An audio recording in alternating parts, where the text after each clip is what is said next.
maratoni, että voisiko se juosta ilman niinku harjoittelua. Mun elämän pisin lenkki on 10 kilometriä.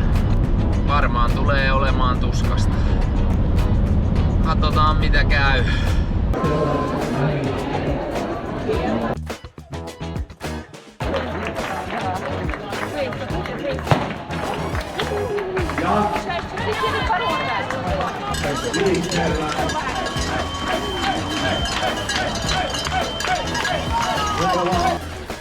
Eka kierros. Tuntia 9 minuuttia. Katsotaan miten käy. Toinen kierros. Lähti.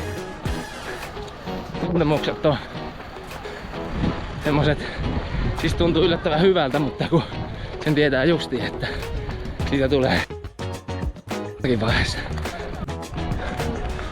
Kierros numero 2 tulee.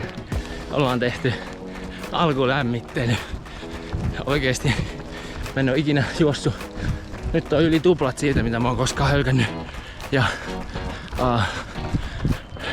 nyt varmaan sitten taistellaan jo puoliväli. Matkaa nyt 21,5. Moi moi. Se olisi nyt 3. kierros täynnä. 1 jäljellä tai tuolla tulee 3. kierros. Tää on niinku pelkästään psyykkistä tää maraton. Niinku tuntuu, että jalat vaan yksinkertaisesti niinku räjähtää. Sattuu ihan sairaasti. Mennyt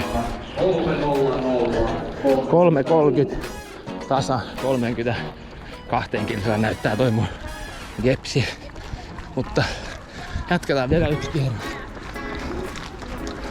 1 kierros vielä. Yes! One more! Oh my legs!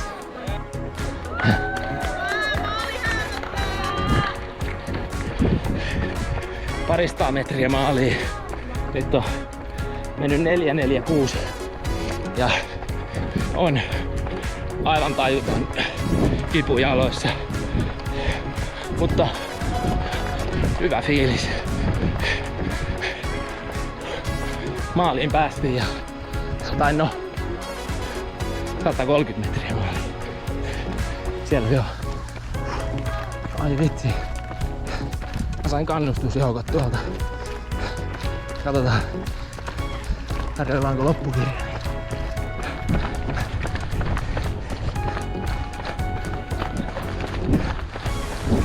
Ai vitsi.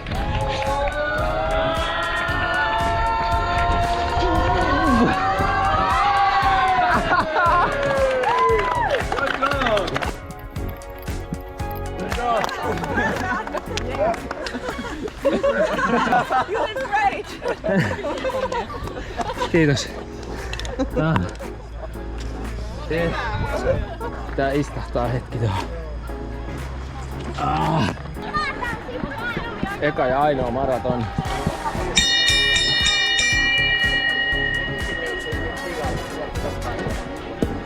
Ai siinä oli joku aika, oho.